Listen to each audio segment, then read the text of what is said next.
You're listening to Back Pew Convos. I'm Sean. And I'm Sal. And this is the podcast God wants you to listen to. So if you want to remain in God's will, have a sit down.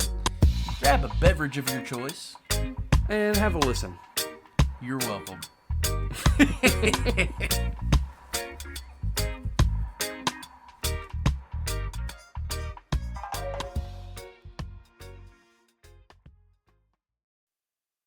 We'll do it live!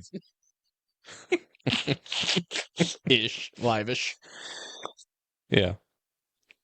Not live. Actually, not even ish, probably. This is not live. But this is the same way that wrestling advertises being live, or used to. I remember that when I was a little kid, and I was like so confused on how is this, because they would say live, and I was like, well, how is this live if it's not live? It was because when they it was live when they recorded it, but now it's being broadcast, not live. I guess. I don't know if that's how they still do it, but I'm old. That was old school wrestling. That's how it was. Because I'll still remember when Mankind, Mick Foley, became the maybe it was WWF champion back then, and they announced it live on WCW Monday Nitro to sort of like a gotcha of like, see, they're not even live. I already know what's going to happen. But it backfired because everybody was like, wait a minute, Mick Foley's going to win the championship? So they switched over and went to WWE. It kind of backfired on them. So I remember that. That tells you how old I am. Mm-hmm. You'll have that, I guess. You will. I hope Andrew's more happy with this setup facing you more than I was. Yeah. I guess. It was his suggestion. Yeah. Although I didn't hate the idea because I would spend a whole lot of the time just like this. Craning your neck. And then we would get done and like, well, I've got we're going to switch, like alternate sides so that we balance out our muscles. Yeah. We're all going to have a constant like crick in our neck. Yeah. But yeah, it is better. But now that we've recorded so many episodes and this is my side, that's your side, it would almost be like swapping sides of the bed. Yeah. Right? Like this is just weird. my side. I couldn't sit in your side now. It'd be weird. Yeah. I'm pretty sure actually before we started doing video, we sat on opposite sides. Yeah, we did. When we were at your house, for sure we did. So I guess it can be done. You just have to go through that awkward transition stage, Yeah. New things and whatnot. Yeah. We don't like change. No one likes. I mean, isn't that obvious? Did you see the fit people threw about Cracker Barrel's logo? I did hear a little bit about that. We can't have change. It's actually ridiculous, though, right? Of course, yeah. It's actually ridiculous. Yeah, I mean, some things are ridiculous, and that's one of them. I could go on about it if you want to know how ridiculous it is. It's more ridiculous that we threw a bigger fit about that than we have about, I don't know, the Epstein stuff, or the fact that there was yet another school shooting this week, and thoughts and prayers. But we will raise hell if they try to change our Cracker Barrel logo. Yeah. So, yeah. Could say a little ridiculous. Yeah. I don't know. I don't know if we want to go down that rabbit hole or not. How dare a privately owned company make a decision to change their logo? Yeah. How dare they take this fictional old man off of their logo? Actually, I had heard that it is actually the guy that started Cracker Barrel, it was his uncle. So the character is actually based on a real dude. I mean, maybe, but it's a cartoon. But yes. Right. It's based on the same character the way that like the Wendy's girl is based on Dave Thomas's daughter, but it's like a cartoon. I mean, yeah, right. Yeah. Interesting. I don't know. Just another distraction. Yeah. Who are the folks that are upset about it? I've seen people on my Facebook, so there are people that I know that have mentioned it, but it's probably just generated fear tactics to distract us from actually caring about the things that matter by those in control of the narrative media. I wrecked them. Yep. I mean, I really don't have a strong opinion. Like, I literally could not care less about anybody's logo. They can do whatever the F they want for all I care. I get a little bit agitated about it just because of what I've already laid out. Like, we throw a fit about stuff like that. But, like, Yeah. I mean, I know that not everybody that watches this, probably even a minority of people that watch this, are going to disagree with me about this. But I seen a video today, and it was a guy talking about how there was a school shooting in Scotland. And I think this was in like the 1960s. Mm. There was a school shooting. Guy walked in. I think it was like 18 total was killed. The people threw a fit, signed petitions. They passed comprehensive gun legislation. And there has not been a single school shooting since. Mm. In that amount of time, the United States has had like 450. We never do anything. Thoughts and prayers. Yeah.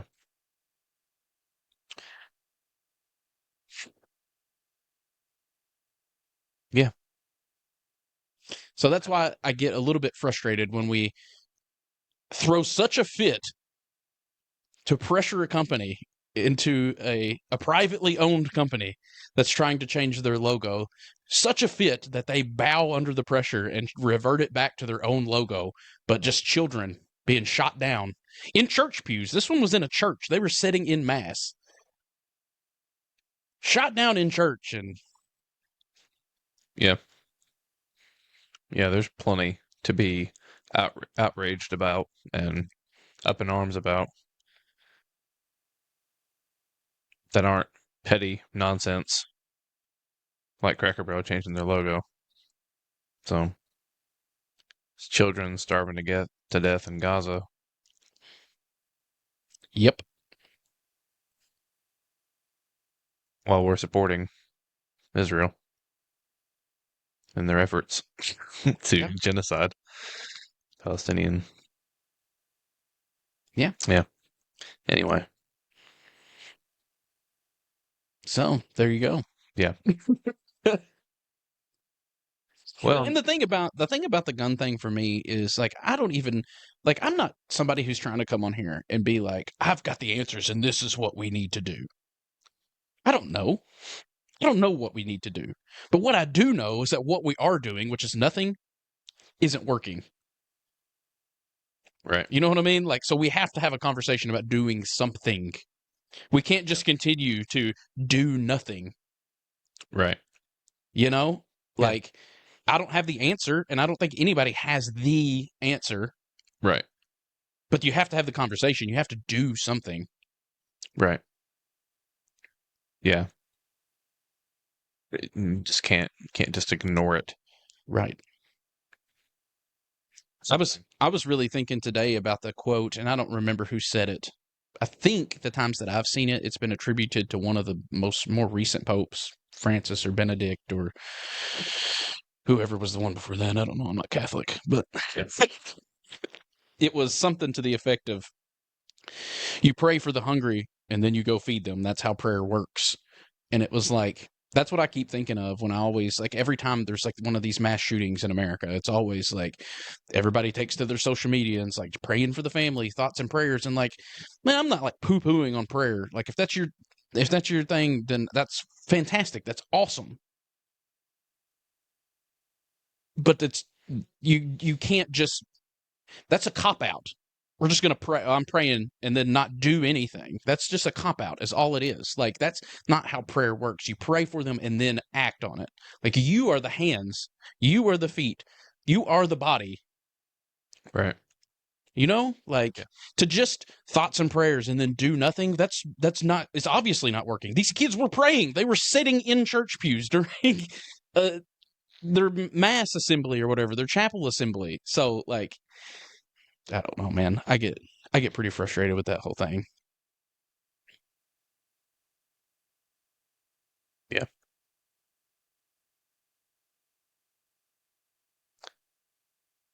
Yeah, I don't know. I don't really have anything.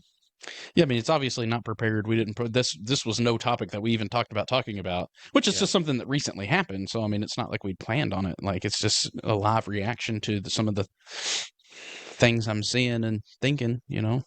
Yeah, I don't really know what to say. Amen. I guess I agree with what you're saying. Something must be done, and the thing being done, while I would say prayer is vital, I wouldn't say I, it's also true that we are the hands and feet, the body, and from my view, all of us, everyone is his body, and so it's not even a like these people that are dying are also part of the body, Yeah, you know, absolutely. and also so are the ones. As much as the we don't want this to be true, as much as our flesh and our sense of going back to a couple episodes back, God's grace is offensive. I'm offended by the fact that I also, in saying that all of us are the body, that includes the people doing the horrendous things. I Yes, don't like that, but absolutely. that is the truth of the matter. Those are people made in God's image as well, that God loves and cares for and has plans for, and those has a and he wishes them good, wills the good for them as well. And so should I. Right. And Absolutely. so, yes, to just all of what you're saying, yeah, something. I don't know. Again, I also in agreement with you. I have no idea what the right thing to do is, Right. but something needs to be done. And prayer is awesome. Keep praying. But I mean, again, I don't know what it looks like, but I think we do need to do something. Something needs to be done. Right. And everybody is aware of that old, that famous quote, like the definition of insanity is repeatedly doing the same thing over and over again and expecting different results. Like what we are doing as a country is insane. Yeah. Yeah. Doing this nothing over and over again and expecting just miraculous different results. Like that's the definition of insanity. We're insane. Right. And all the pro and con arguments are there. I'm aware of them. Right. I don't know what to do with it. Right. Yeah, I mean, for my 2 cents on it, I think that the biggest problem that I see from my uneducated opinion is that for whatever reason, we tend to try, and I'm as guilty of this as anybody, but we try to make things so binary, right? Like in this particular debate, you have certain people that are like, it's a gun problem. And they're like dead set on that. Like, we just need to take away all the guns. And if we just take Right. away all the guns, everything will be better, And maybe that's true, maybe not. I don't know. But then you have the opposite of that. Well, it's like, it's not a gun problem. It's a mental health problem. And it's like, you think maybe it's all of the above. Like, it's a combination of everything. Like, yes, there's people that have mental health problems, and we need to take care of these people. We need to make sure that they get the help that they need. We need to a rehabilitation system to help to rehabilitate these people. But also someone with mental health issues can't commit a mass shooting if they can't get a hold of a gun. You know what I mean? Like, if it's it seems pretty common. Like, to me, it's not as simple as like pointing to one devil and just, as long as we eliminate this thing, then this problem will take care of it. So like, nothing in life is like that. We are human. We've talked about that on this show a million times. Human beings are complicated. We want to paint things and black or white and separate the two, and the two can't mix. And no, like, that's not humanity. That's not life. Life is complicated. Humans are complicated. Creation as a whole is complicated. And to solve these problems, you can't just isolate. It's not yes or no. It's not right or wrong. It's like all of the above. We need to, and it seems like, from my uneducated perspective, we get caught in these binaries that we've got the people on this side yelling at the people on this side, and then the people on this side are doing the same thing right back to them, and nothing gets done because we're just yelling at each other, Yeah. Yeah. But again, I think the whole thing is just conversation. You know, you said it and I've said it. Like we don't know the answer, and I don't know that anybody does. But we have to have a conversation. We have to get the conversation started. You know. I mean, yeah, that's the thing. Well, I guess it depends. I think that there is conversation being had about it, but like you were just saying, those conversations are more of like two people on opposite sides so firmly entrenched in their positions that there is no real conversation. It's just kind of shouting back and forth. Right. Like there is need for some like genuine, like, let's find some common ground here and work together Right. for some sort of solution, you know? And maybe that's happening more than we know. I don't know. It doesn't feel like it from our perspective. Now, I will say I got to meet a Kentucky congressman this week, Andy Barr. He doesn't. So I think he's House of Representatives, and he represents like the Lexington area. But he, spoke. I got to hear him speak. He gave like a 30-minute speech and everything, and it was pretty, like, not super formal. It was pretty, but he's a Republican. I'm obviously not. I've been pretty pretty outspoken about that. But, he said some things that I thought was pretty good, and I mean, he's a politician, so who knows, but Right. one of the things that he said in his little speech that I thought was really interesting, and it gave me maybe a glimmer of hope, was he said that they do this thing once a week where it's a meeting where Democrats and Republicans get together and they talk about things that aren't, I'm trying to say how to work. Like, you're not going to come into this meeting as a Democrat and try to legalize abortion, right? That's like it's a no-go. Like, everybody knows that. Or vice versa. Like, the Republicans are going to bring in something that is like, obviously the Democrats aren't going to be for. Like, they bring things that are like, I think this would benefit both of us, and neither one of us are like, there's not a hard line on either of it. So like, and they talk it out, and what he said, according to him, that what he's found out through that is there is actually a lot of conversation across the aisle. There is a lot of low-hanging fruit that, like, we share this common ground, but you don't know that if you're not coming to the meetings, right? If you're not willing to participate in these conversations, you don't know that that's happening. Right. But he did sort of indicate, again, I don't know whether it's true or not, but he said that the divisiveness is real, but it's not to the extent that you think it is because of the way the media portrays it. He said and he called out right and left-leaning media. Like, it's not, they both portray it in order to get views, and that's not necessarily the reality. And so maybe these conversations are happening. I don't know. Right. Well, I've listened to, James Tallarico several times, and I know he has made similar comments and with like having conversations with people on the right, and I mean, hopefully this kind of thing is happening everywhere with politicians, talking across the aisles and Right. finding that common ground, finding ways to fight for each other instead of against each other. Hopefully that's happening more than we realize. Right. But yeah, I don't know. I don't have the answer for this particular problem, that's for sure. Yeah.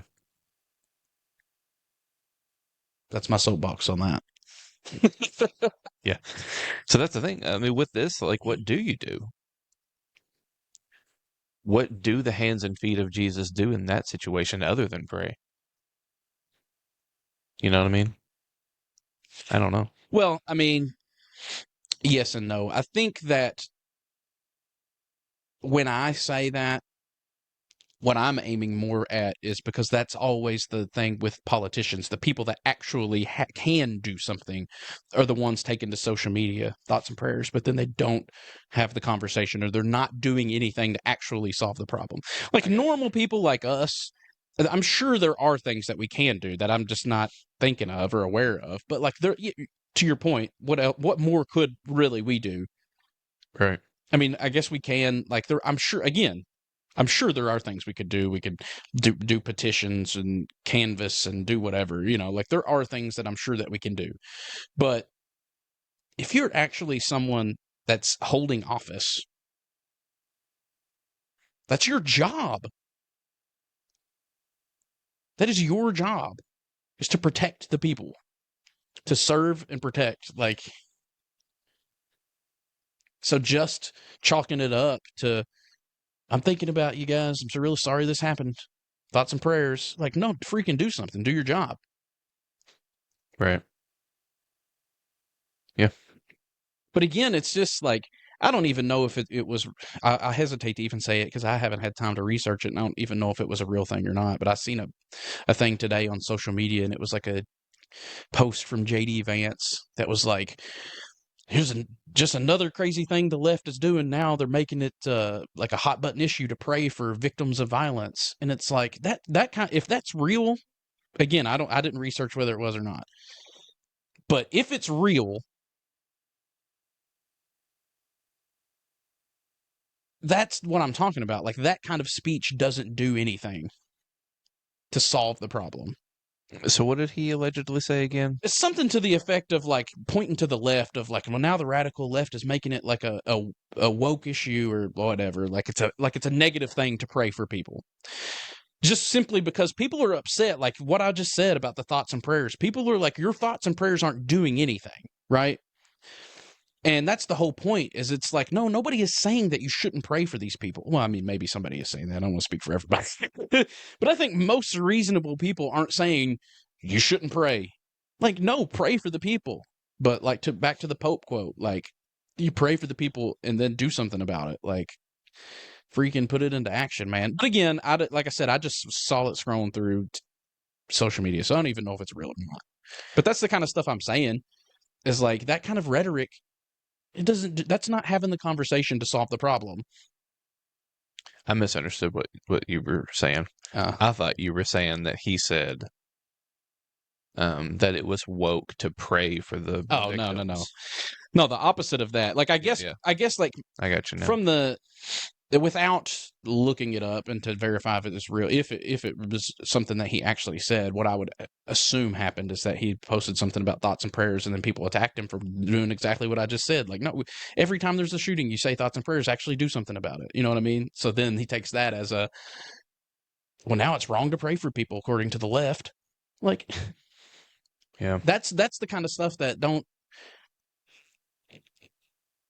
that's why we're not getting anywhere. Like, that's, sure, conversations are happening. I guess we're talking at each other like that instead of actually doing something that's going to help. Yeah. That reminds me of you may have seen it. I watched a video from Dan McClellan. I think that's. Hopefully, I'm not just making all this up. If it was a Dan McClellan, I probably did see it because I've watched most of his stuff. I try to. It's one of these. We've talked about him recently. One of these guys. It's like a pastor, like a MAGA guy. I saw it. And it was him, like McDowell, wasn't it? Is it? I don't know if that's McDowell. I don't know. I think I know the one that you're talking about, but I thought it was Josh McDowell, maybe. But I kind of want to look it up. Okay. Actually, was it the one where he was looking at? He was like showing headlines of articles of like how ridiculous it is the left is, and they're Right. like, oh, they say that this is woke now, apparently. Yes. And he's like not even reading the articles, and it's just, yeah. Whenever Dan McClellan actually went into like what the articles were saying, it was like he was just sometimes not even reading the actual title correctly. right. Yeah. But yeah. There was the one that stood out to me, I remember, was like the headline he just read, and I think this is the one he actually misread, was about the birds, right? Like, oh, well, now birds are racist according to the left. And it's like, well, if you read the article, what the article says is that some of these birds are named after obviously racist and horrible human beings, and like, maybe we should rethink that, Yeah. It's that's what I was thinking. Josh Howerton. That's it. That's it. On DEI. Yeah. So yeah, that's what I thought about whenever you were talking about JD Vance, and that whole situation. And that one was real because I saw. Yeah. Shout out Dan McClellan. Yeah, I try to watch as much of his stuff as I can. You know, I don't have time to ingest everything, but he puts out a lot of good stuff. I really appreciate it. I really I appreciate like some of the stuff. Yeah, I mean, I appreciate his approach to things because he is unique in that he still professes to be a Christian. He's I think he still is a part of the Mormon Church. I know he was, but I think he is still Latter-day Saint or whatever. But he is data over dogma. Like that's his slogan, that's his show title, and that seems to be like he really does, from my perspective at least. He's either really good at pretending, good actor, or he does a really good job of trying to put his own because nobody can do a perfect job of it, to put his own bias and just take the data as it comes. From my perspective, that's what I really appreciate about him. Right. Yeah. I mean, I like a lot of I like him. I like a lot of his stuff. I don't. I would maybe be a little bit more skeptical of his ability to maintain the whole data over dogma thing than maybe you would be. I just don't know. Even your interpretation of the data Right. is almost in a sense it's like you can't even, I don't know how you even separate your own dogmas from that, your own interpretation. Like anytime you're interpreting any sort of data, you're bringing certain assumptions into it, I would assume. Yeah, I mean, and that's why I said I think that there's no way around it. Yeah, Like yeah. I think everybody has to, at some point, your own biases and your own like interpretation, I guess you would say, is going to factor in at some point. But I do Yeah. think that he strives to try his best not to allow that to happen, and I think he does for me personally, which again, that's probably just based on some of the other people that we listen to. I think he does a pretty good job of it. Like Yeah. So, but anyway, I enjoy his show, Data Over Dogma. Check it out. Yeah. He's definitely more educated than I am. Yeah, for sure. So, Me as well. but we've said from the beginning, if you're coming to this show to be educated, that's not what we do here. Yeah. I don't know. I haven't really had, I have had various theological topics on the mind, but not a ton. So you're backsliding. Yes. Everybody, you need to Actually, I'm front loading. you need to take your thoughts and prayers and then direct them at Sean because he's backsliding. He's not thinking about God or theology. He's just in a sad, sorry spiritual state, to be honest. I kid. Actually, Coming from me, that would be pretty rich. I actually feel like I'm front sliding. Front sliding, all right. I dig it. And that's maybe part of it. I don't know. You're front sliding. Yeah. Maybe. Interesting. I don't know what the definition of front sliding is, but You just have to assume it's the opposite of backsliding. right. But like, I guess what I mean by that is like, I don't know. I kind of have like a sort of sense of peace. Yeah, I know exactly what you mean, really.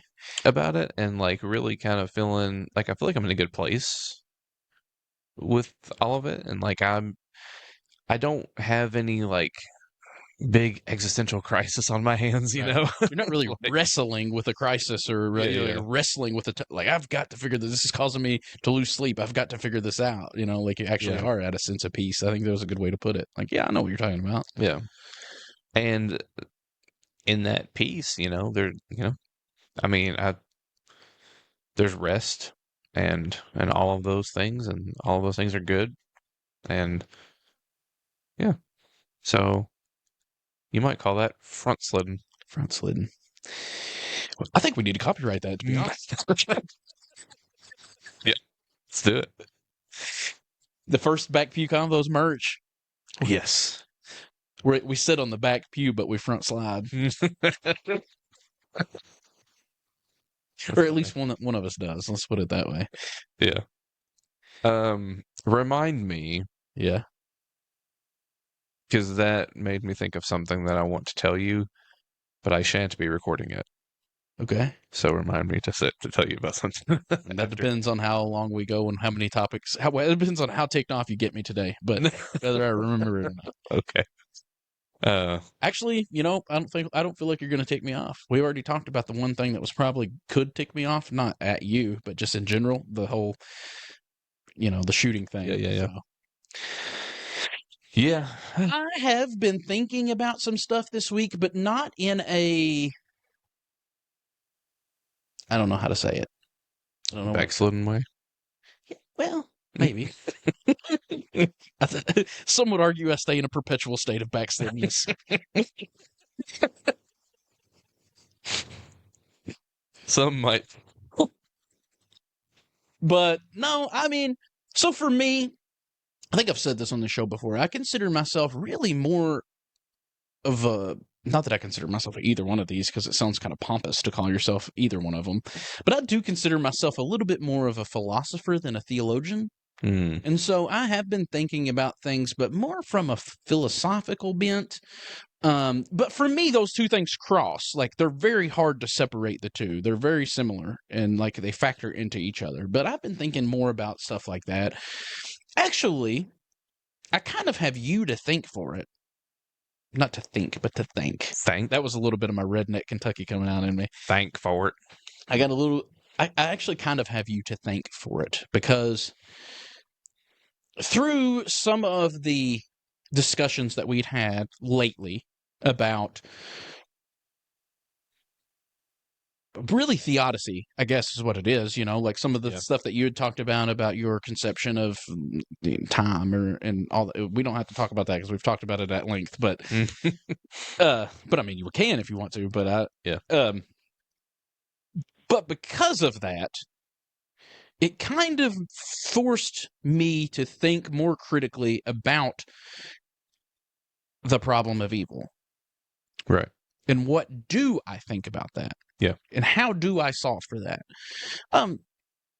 Because anybody that thinks through these hard philosophical and theological issues will know there's so much, it's so big, and there's so much that it really is hard to stay consistent, because you can think that you have one topic figured out and not realize that it affects other things until you actually start thinking about that topic, and you're like, well, hell, now.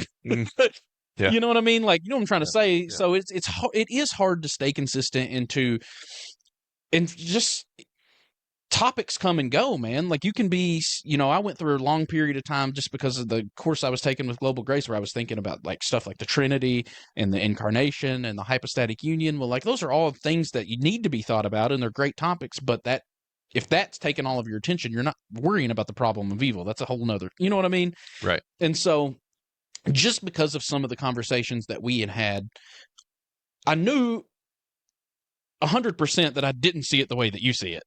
Yeah. But what that means is what do I think about it? Yeah. You know what I mean? Like, it forces me to think through some of it. So I really had spent quite a bit of time this week thinking about theodicy, the problem of evil. What do I do with that? How do I work with that? Which really ultimately led me into something that we've talked about at length on the show as well, which is free will. Right. And so I spent quite a bit of time looking into free will, thinking about it, writing about it, and so I guess those are the two things, which, I mean, it's probably not great for content on a podcast, because those are both topics that we've already talked about quite a bit, is theodicy and free will. But those are kind of the two things that I had. And, well, not only have we talked about it, but I don't know that I have anything good to say about it. Yeah. But those are kind of the two things that I had been focusing on this week. I've been listening to a lot. I've listened to more this week than I normally do, like podcasts or YouTube. I used to always listen to Spotify. I got that YouTube Premium now to where I can like listen to podcasts on YouTube without having the video play. Mm-hmm. And so I just usually use YouTube now. But yeah, been listening to. But that's why I went into the thing about philosophy versus theology and the two combined together, because I've been listening to as many like not people that you would associate with theology, right? Like I've been listening to a lot of physics, even like with that's I think her name's Sabine Hassenfelder, Mm-hmm. who's you know a physicist, but she's done some stuff talking about free will and determinism, and she's also got some good stuff on time too. So that's crosses boundaries there. Right. But listening to some stuff from Robert Sapolsky, I'm sure you probably know who that is, but he's a biologist who is a hard determinist. He doesn't believe in free will to any extent. Hmm. And funny enough, one of the most prominent voices I've been listening to this week is Daniel Dennett, who he passed away in 2024, but was known most famously as one of the four horsemen of the new atheist movement, right? Right. So that's kind of an interesting take that I've probably listened to more of him this week than I have anybody, but not on theology, on free will Right. and consciousness, so. Yeah. I didn't realize this. We talked about free will in the past, and I had termed, like, I don't think, well, one of the first things before I even go into that I think is interesting about the topic of free will is when you start listening to these people talk, and especially if you listen to them debate with each other, like these super smart people that debate about this stuff, what you realize is that we're all using different definitions of what that even means, first and foremost. Like, it's really hard to pin down. Like, I listened to a debate between Sapolsky and Dennett where they did like an hour-long debate. And at the end of the debate, I was like, I think these guys think this virtually almost close to the same. Like, there are some real differences, but they're pretty close on everything. It seems like they're farther apart than they are because they're working off of two different definitions. Like. Yeah. It's been a while since I've watched any debates on free will or anything like that. Yeah. And I don't know enough about any of those folks to. Well, I went in. The reason why I found Dennett, I found him by accident. I mean, I've always known who he is, Right. But I found his work on free will kind of by accident because, when we talked about it before, I kind of used the phrase, I think that we have a free-ish will. Yeah. I don't believe that we have a free will. I think that that's like anybody that can just use common sense can see that we don't have what now I didn't know at the time, but through this week's research, the term that they use for that kind of free will is libertarian free will, which is just free, like you're always free to do whatever. And that's just Right. ludicrous if you actually open your eyes and see. Like, we know that people's brain structures and their hormones and their genes and even their diet and literally all these things factor into some of the choices that you make, right? Like it really is the choices of, like, we have no idea how much the choices that our parents made factor into the choices that we're making to this day. And then, of course, you have to apply the same to your parents, right? Like, So it really is just like your ancestors pass all this stuff down that factor into. So anyway, all that just to say, that's why I don't believe in libertarian free will, like just free for all. That's why I called it a free-ish will. And what I came to find out is that that's sort of, at least if I'm understanding right, which that's always a problem too, but that sort of seems to be like the line that Dennett tried to. He would really go. Like I said, he had that debate against Sapolsky, which is a hard determinist. There is no free will at all. He also had sort of a spat back and forth with Sam Harris, who is also a hard determinist. Sam Harris doesn't believe in free will, and then it was the perspective he was taking was that he's trying to walk the line of not ignoring the fact that all these other things factor into the choices that we make. We can't, like, things that are out of our control. Sometimes we don't even make, we don't make choices. Our choices are made for us based upon our brains and chemical reactions and all this and that. Right. But he still holds that we still do make decisions. Like we still rationalize things and think through things and have some sort of degree of free will in that manner. Like, and to me, that came across as free-ish will, which is like that's the point I was trying to make, and that's the view that I had held of free will was like, well, I don't think that we have free will, and I think that's obvious, but I think that we do have sort of a free-ish will. I think that we can make decisions. Right.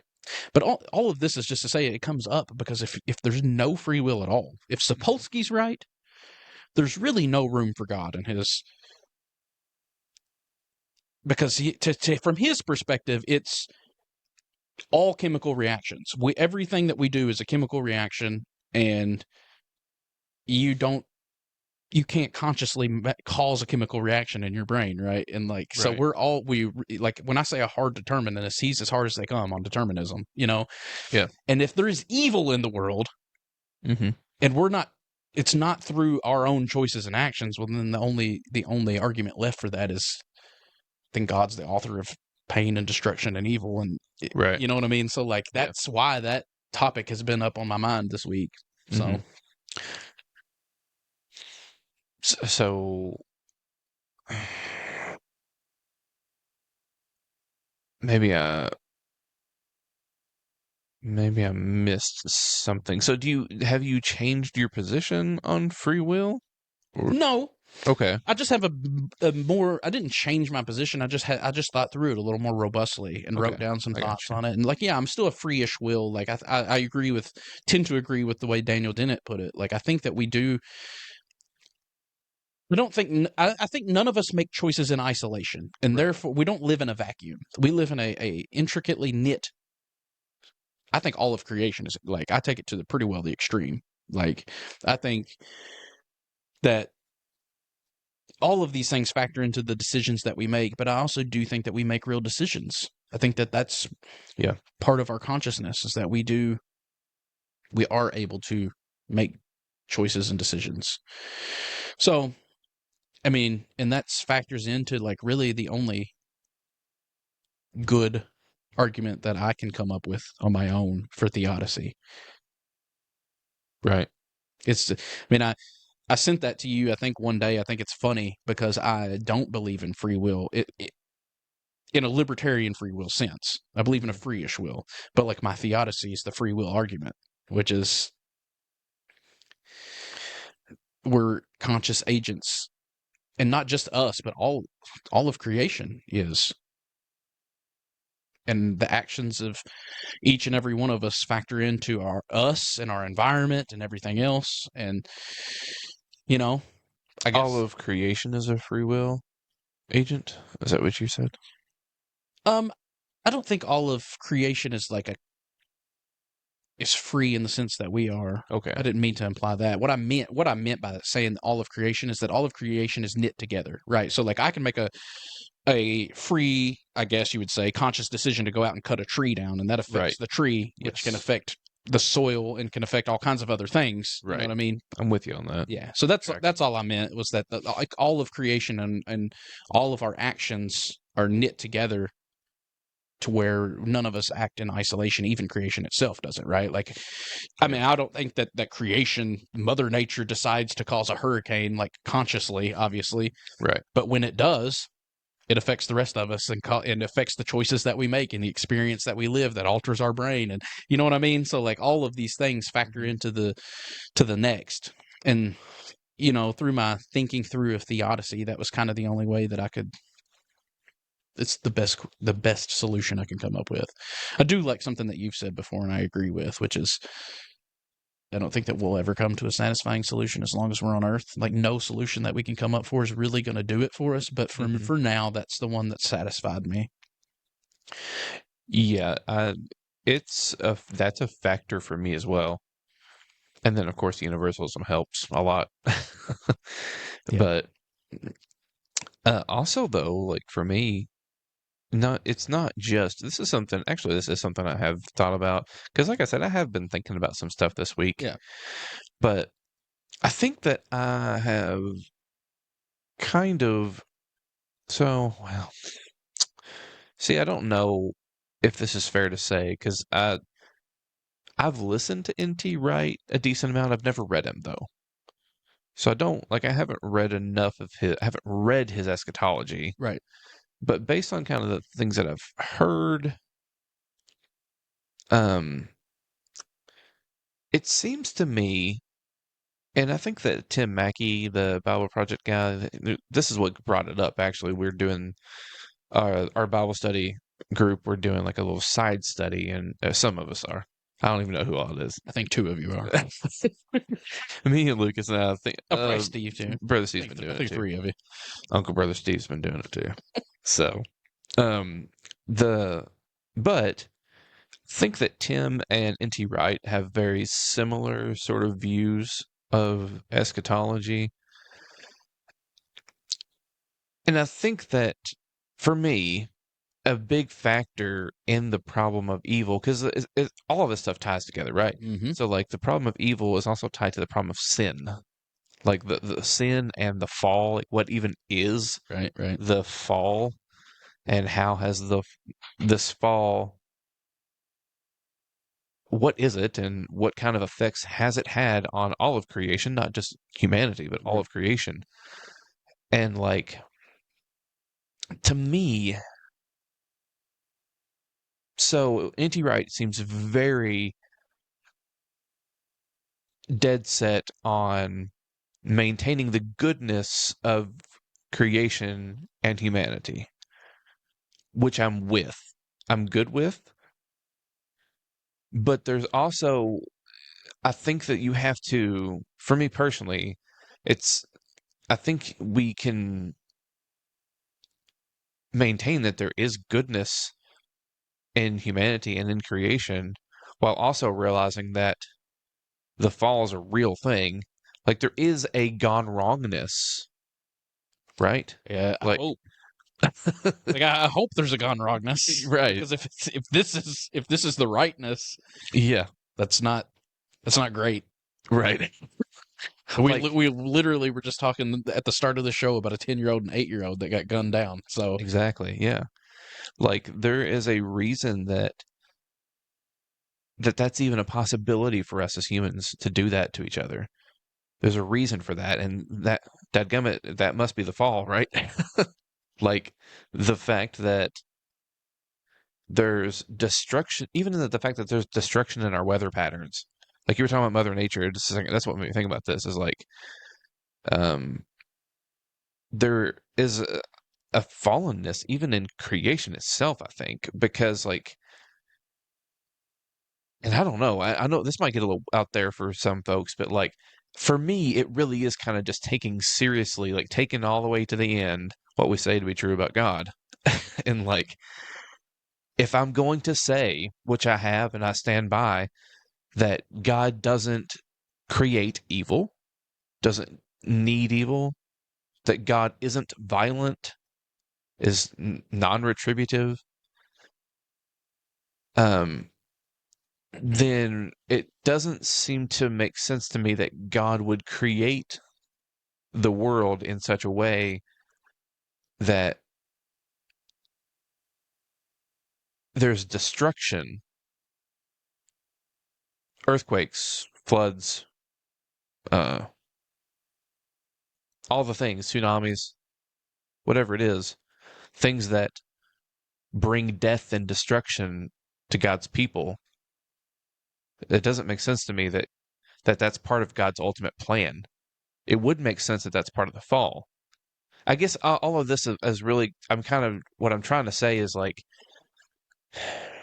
it seems to me that N.T. Wright is pushing so far against the whole Gnostic, like, it's all about some sort of like spiritual, heaven is like some spiritual existence up in the sky somewhere, and like the earth is just abandoned or destroyed or whatever. yeah, Like I understand the impulse to want to push back against that, but I think it feels to me that N.T. Wright and perhaps even Tim Mackey, I haven't listened to him enough to know that, like, it's just the sense you get. yes, that maybe they're going too far that other way, and And that feels like it's not taking seriously the need for new creation, for new heavens and new earth, a recreation, a like how Athanasius talks about the image of God was marred in humanity, and Christ comes and remakes that image. Like, but he's the firstborn of all creation, not just humanity. He's the firstborn of all creation. Like all things are being drawn in and united and made new in Christ. And I think that for me, I think that means all of creation. Right. Which even just to oversimplify that, I guess, was something that me and you have already both said in this podcast. Like, if you acknowledge that we don't exist in vacuums, we are a part of creation. It's all of creation, and all of humanity are intimately tied together. Like, you can't just redeem one and not the other. It has to be, you have to take it all, right? It has to, you can't fix one and not fix the other. Or the Right. other, the corruption in the one is going to re-corrupt the other. It has to be a full and complete. Yeah. I agree. Yeah. Yeah. So that's a little bit of the things I've been thinking about a little bit this week. Like, I think I've just that's become more clear to me as I've kind of thought about that other perspective. Because again, I understand the impulse to want to insist that like God created the earth and he created us good, and God has plans for the earth and for us and our bodies and all of that. But I also think we have to take seriously the fact that Jesus' resurrected body isn't a body like ours. Right.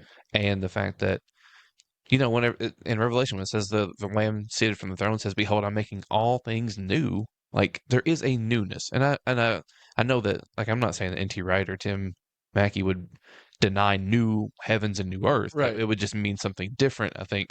But I think that we can go too far. I guess what I'm trying to say is, like, I don't want to go so far as to say, like, our bodies are evil, or like, Right.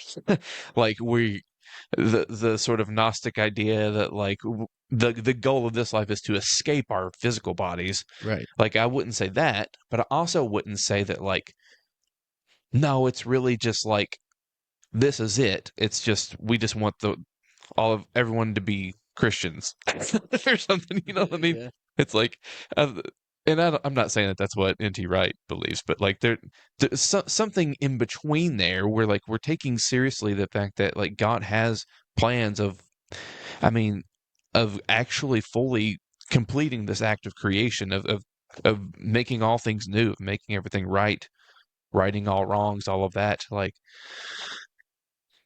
and while also having what's the word? Um, Not respect necessarily, but that's not the word I'm looking for, but honoring the fact that we have these bodies and this earth. Like, it's not, do you know what I'm trying to say, or am I Yeah. making No, am I I making understand what you're sense? trying to say. Yeah. That's something I've been Because you thinking about a can little bit. get, if you go to the extreme on either end, you get to a point, right? Like, I can see that that point that you were just making there. If you take that one perspective to the extreme, then who cares about the climate? Who cares about Yes. people's health, or people Right. are, you know what I mean? Like, they're going to escape and get out of here anyway. Like, the earth's going Yeah. to be destroyed. Like, you know what I mean? So like, Yeah. it is that healthy balance. You can take it to the extreme in that direction for sure. Yeah. And again, the problem I see going the opposite direction, though, for me, going back to what you were talking about, is that problem of evil. It's the problem of sin, the problem of the fall. Like, to me, it doesn't seem like that complete opposite perspective is taking seriously those things. The need for resurrected bodies, for newness of life. Um, I don't know. Yeah, it's a fair point. So I have been enjoying that class, though. Yeah. Some of it, a lot of it has been review, you know. Yeah. Um, I don't I don't know that I've learned a lot, which I don't know. That probably comes across as a certain kind of way. But like, I don't know that I've learned a ton, but I have enjoyed it though. I've enjoyed thinking through some of the things. brought up, you know? Yeah. So, Sometimes it's good to, even if you're not learning something new necessarily. I mean, I've had a lot of that same similar stuff with the global grace classes I'm taking. Not that I'm not learning new stuff, because I am, absolutely. It's a wonderful, I think it's a wonderful education. But there's been some of the stuff too that's just like, yeah, like I knew it already. right.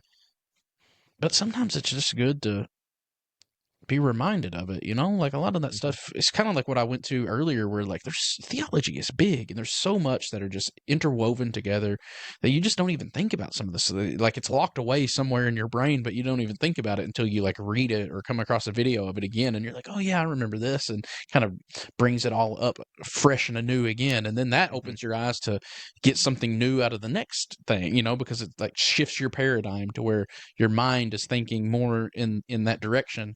I mean, that's Yeah. something that I've noticed with because the study that you guys are doing is like Old Testament scriptures, right? Yeah. Introduction to the Hebrew Bible, I think Yeah, is what yeah. it's called.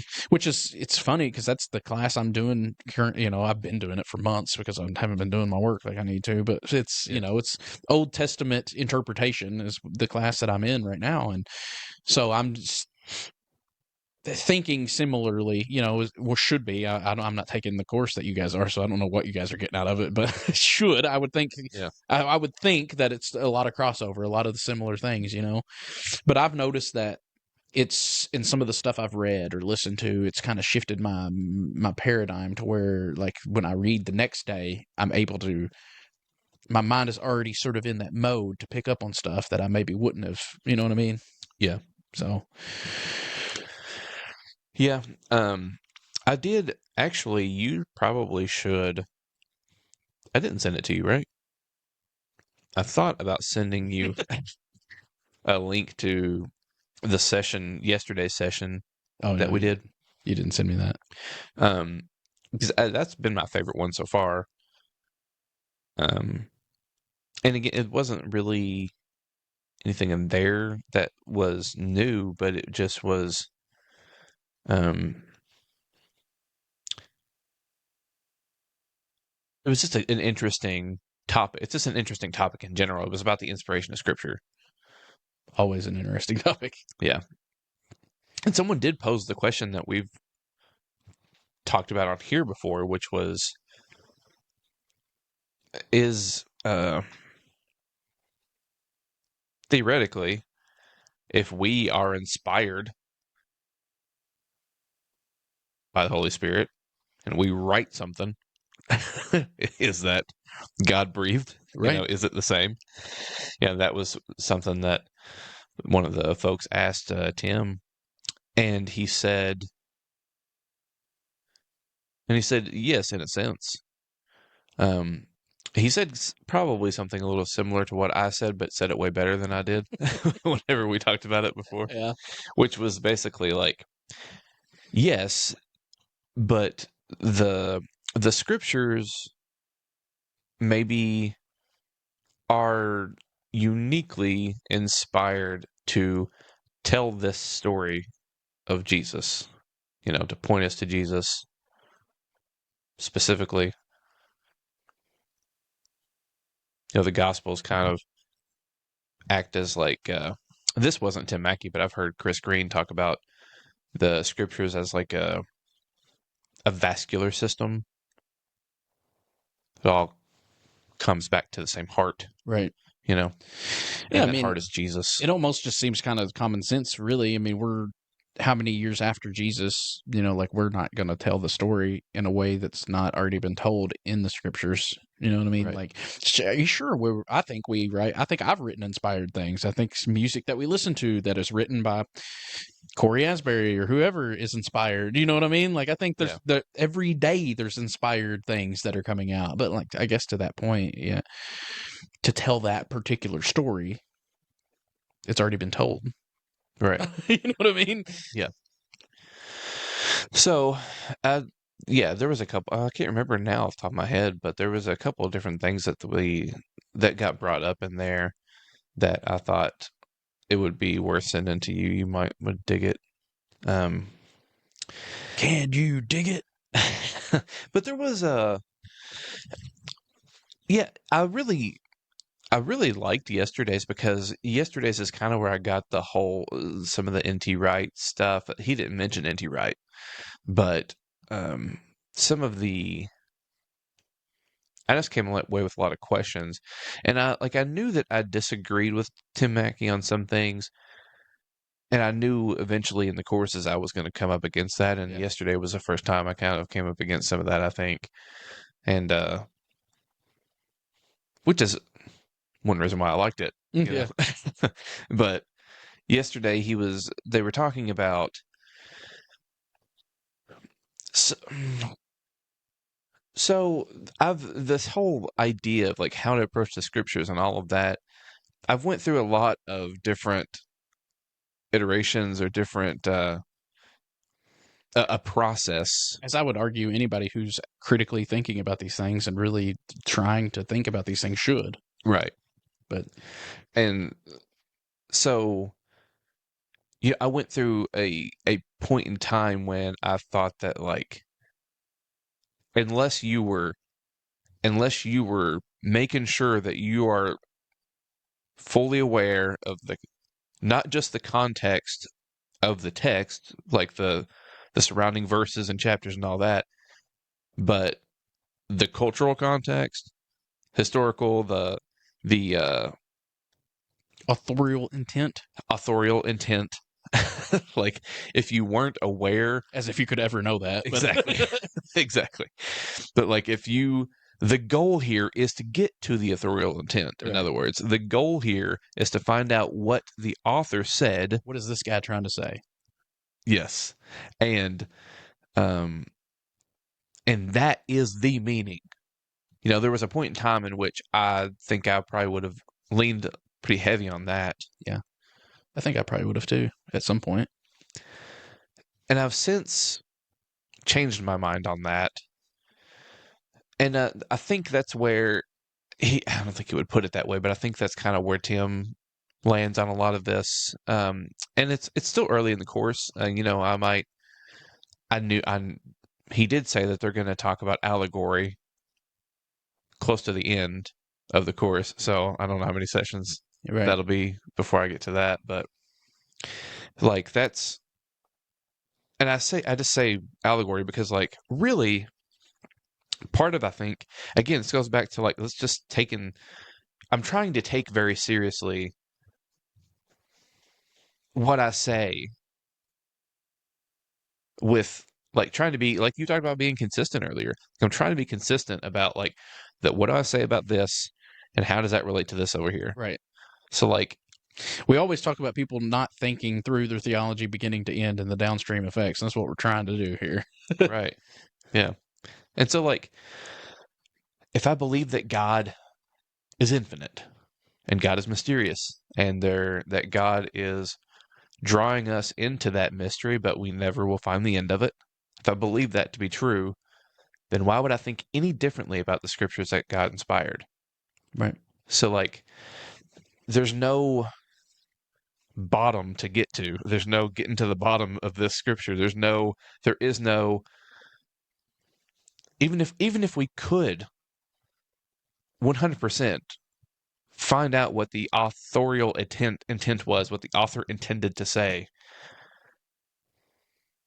that doesn't settle anything for me. Right. Because the divine, the inspiration of the scripture, I think transcends that. You know? Yeah. I think I would maybe even take it probably, me always saying inflammatory things. I think I would even take it a step further. Sometimes I think perhaps the authorial intent's just wrong. Yes, it very well could be. I think that's the uniqueness of it is that perhaps the guy that was writing it down had no idea what he was talking about. Yeah. I mean, I don't know if I would take it that far. I had no idea, but you know what I'm trying to say. Like, perhaps if we actually could get into the writer's mind and see what he was trying to portray there, it wouldn't be as inspired. But the fact that, you know what I mean? Like, I think that there probably is things in it that we can get from it that the author didn't intend. Right. Yeah. Yeah, for sure. I think so. It's kind of funny because I don't have a very I don't think I have a very conservative view of Scripture by any means. I think most people would for sure think that, but I think I'm on board with you, really, on this. Yeah. There's a quote that I really want to say, but to actually quote it, I'd have to cuss. Can't do that. We do have a bleep button, but we never know if it's going to work. I know. You know who Stanley Hauerwas is? No. Oh, well, never mind. You know what? I'm going to say it anyway. I'm not going to cuss, but There's always workarounds. Effing. it's just hell is the Oh, word. that's not even a real cuss word. Jesus talked about hell more than anyone, don't you know? Exactly. I guess if you're talking about the place, it's not. Anyway, I heard this quote from Stanley Hauerwas, and he apparently said he was talking about kind of this thing, and like he was saying that if Paul, if we were talking about some text that Paul wrote, and Paul showed up and was like, "Hey, that's not what I'm saying there, and that's not what I meant," we would tell him to sit the hell down and shut the hell up. These texts belong to the church now. Yeah. And a part of me is like, I don't know. I don't know if I would say it quite like that, but in a sense, yeah. I mean, I'm not entirely not on board with that. You know, like if these texts belong to the church. And I think that if you take seriously that they were written by men. Right. Like I really that's something I really took away from that Pete Enns, inspiration and incarnation, or vice versa, whatever. I always get it mixed up, but that it was written by men, and I think that to diminish that is it's just wrong. These are voices, these are human voices. Yeah. Yeah, it does get tricky. That was one thing that I wasn't quite. So I'm not sure how Tim meant it. But like how these are human and divine at the same time. right. But like all of that, and Pete uses that analogy of like, incarnation. Right. I mean, I know that the way that I take it and the way that I view it currently is not the way I always would have, and you won't agree with it probably, and that's fine. Like, but I know I sent you a meme, and maybe in last week or the week before that, right? And it was a Marcus Borg quote, and he said that the Bible is a human product and tells us how our religious ancestors thought, not how God thinks. And like, I think that is more in line with the way I see it. I don't know that I would word it exactly like that, because I think it's too easy to come away from that quote and say, so nothing in here is what God thinks. I don't think that that's necessarily what it's saying. Like, I think that the fact that it was written by human beings and is a human being's an inspired human being's account of what happened, or God's thoughts, even one would say. But the fact that we can still get that, I mean, really, it's exactly what we were just talking about, that even if the author had no idea what he was talking about, it's still inspired. We're still getting something out of it. And to me, that's the inspiration of it. So I think from my perspective, that's how I hold the two in tension, that I think it is written by men. And sometimes I think it is just man's thoughts about God, but we're still getting stuff out of it, like divinely inspired stuff. And to me, that's why that's how I hold those two things in tension. You know what I mean? It's almost like in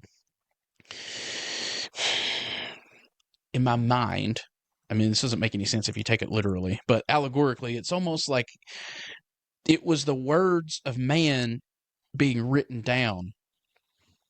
But when we read it, it's like the words of the Spirit coming up. That's what we're getting out of it. You know what I mean? Like, it was man putting it down, but it's the Spirit coming out of it to resonate within us.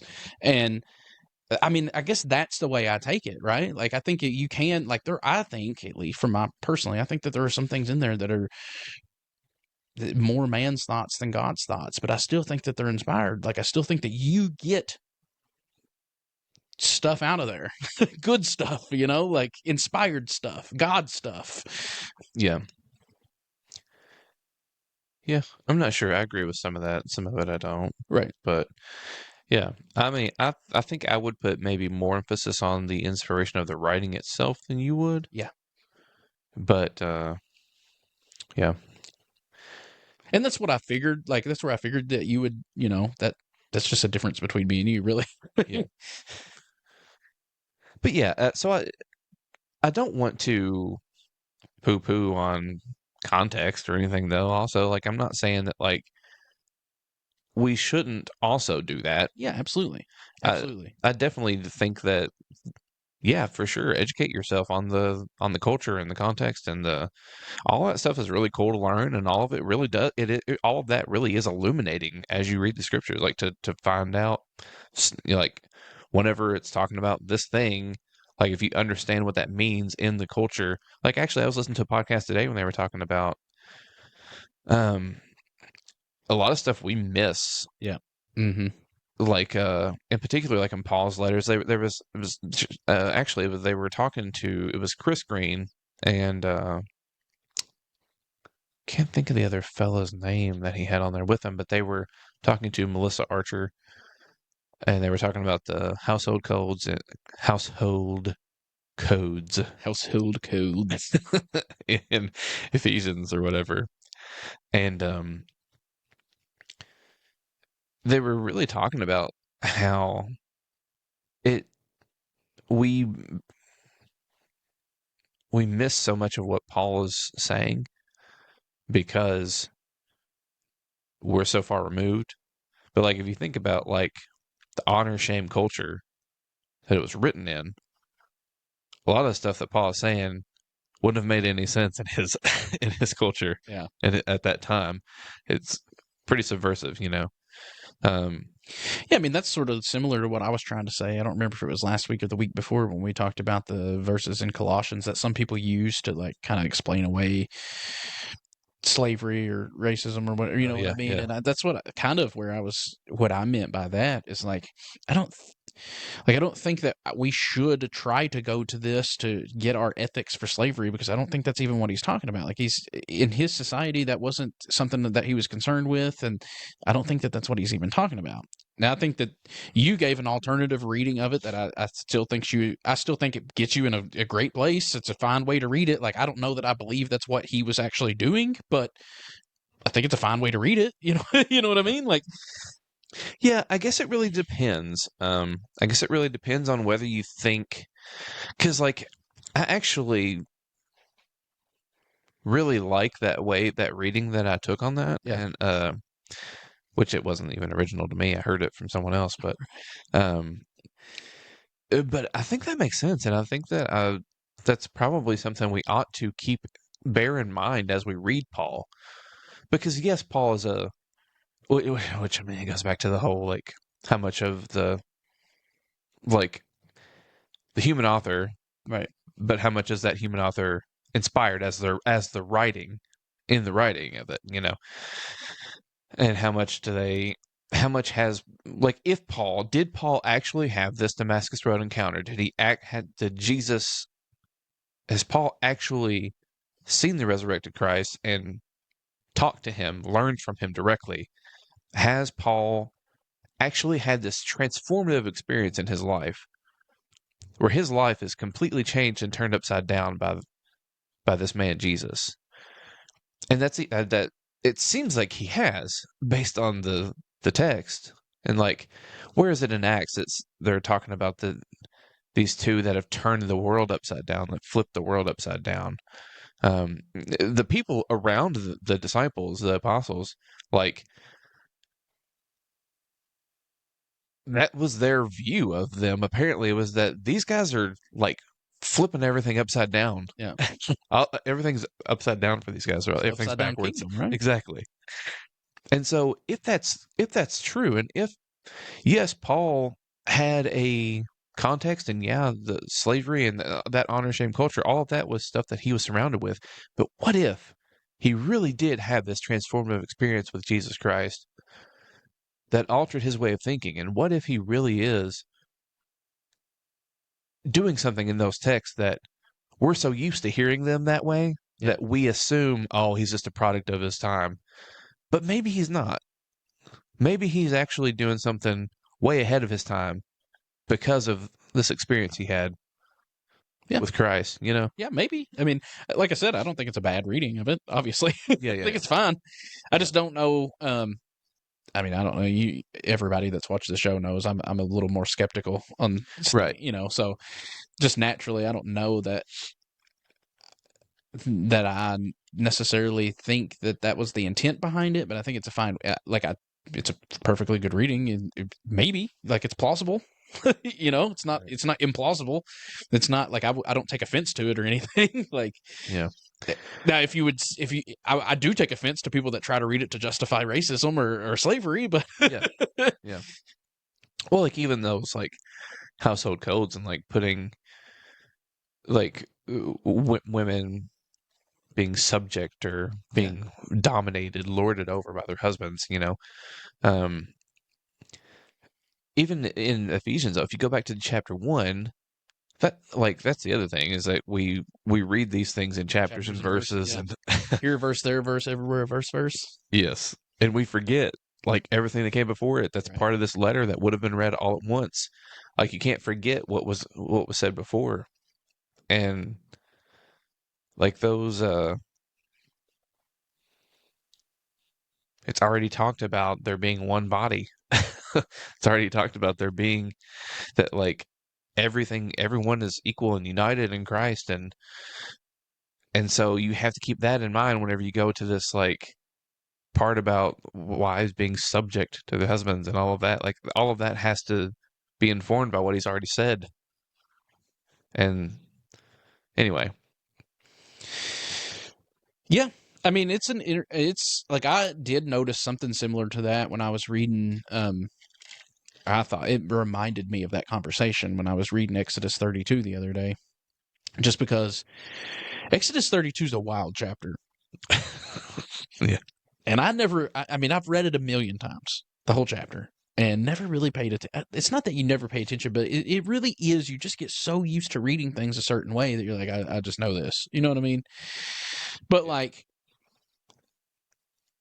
it's a wild chapter. Okay, so it starts out. This is the chapter about the golden calf, and Moses is up on the mountain speaking with God, getting the tablets. You know, getting the law.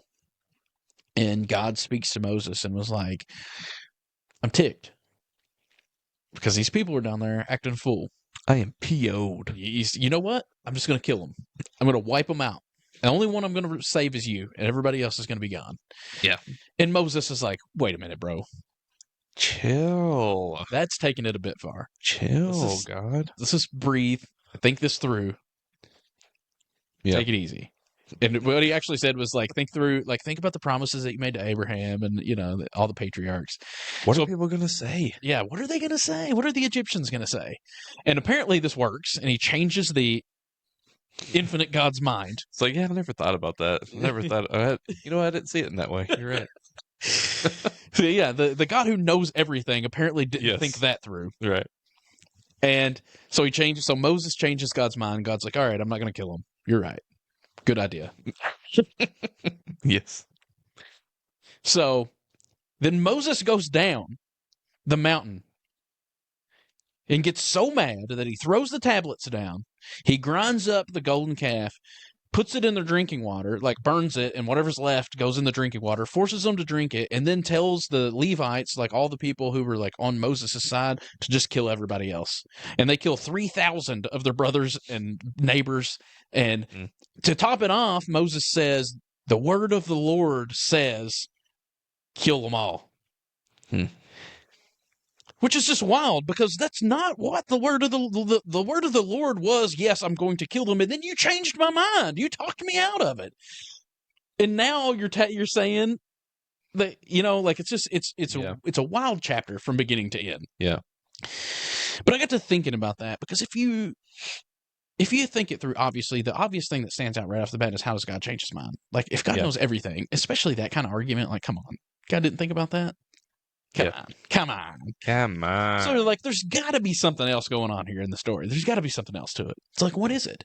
Well, then if you read the rest of the chapter, and see what Moses actually did, I got to thinking, like, what if that interaction where Moses is appealing to compassion to God to have mercy on everybody was actually not to change God's mind, it was to change Moses' mind? Like, what if the interaction was to change Moses? Like, Right. it was an attempt to draw that compassion to the surface so that he wouldn't act the way he, and it didn't work apparently because he still had 3,000 of them killed. Yes. But Yeah. regardless, maybe that's what it was. Does that not make more sense than, oh, God is just irrationally angry to the point of murder, and then this finite man changes their mind? Like, no, maybe it was really, like, it's framed because that's the way that we frame our interactions with God. Like, we're like, as if we're telling him something he doesn't know. Like, God, I'm in so much pain, I need you to heal me. Like, yeah, he knows that. Like, Yeah. you know, and there's nothing wrong with saying that. Don't get me wrong. I'm just saying, like, you don't need to change his mind. He knows everything, right? Yeah. So, like, maybe a better way to read that is to recognize this interaction wasn't actually about Moses changing God's mind. It was God trying to change Moses' mind. It was trying to get that compassion to the surface so that he didn't act the way he ultimately ended up acting when he went down the mountain. Yeah. I don't know that is the right way to read it, but I think maybe it's a pretty good way to read it. I think so. Yeah, that's essentially something that I would do with it. Yeah, I think that it reminds me a little bit of the interaction between Abraham before the destruction of Sodom and Gomorrah, right? Yeah, That's because the Lord who is the three, bargaining. right? Well, they're about to like walk away, and they're like, "Should we tell Abraham what we're gonna do?" It's almost like drawing Abraham into this discussion in the first place to see his reaction, to draw him into compassion. And I think the same thing is kind of going on there. It very well could be that the Lord knew already what was in Moses' heart to do, that God knew that Moses would be angry and would kill all these people anyway. And so God's trying to draw him closer, trying to draw that, like you said, draw that compassion and mercy out of him. It didn't work, but Yeah. kind of like I talked about.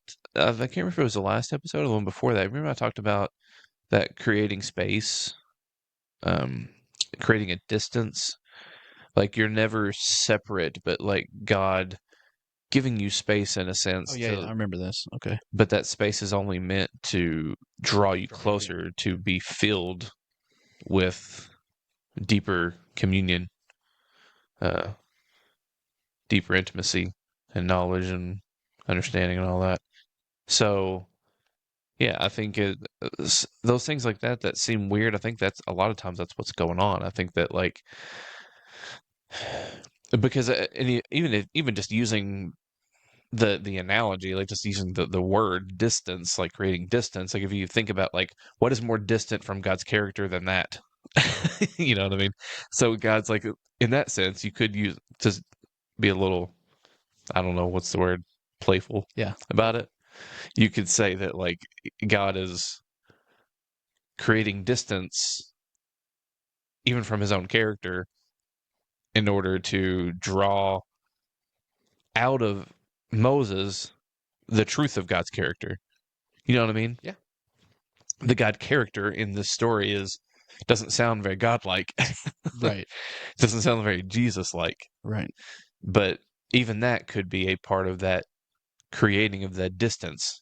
God distancing himself from his own character in order to draw that character out of Moses, or trying to work something within Moses. yes. Yeah.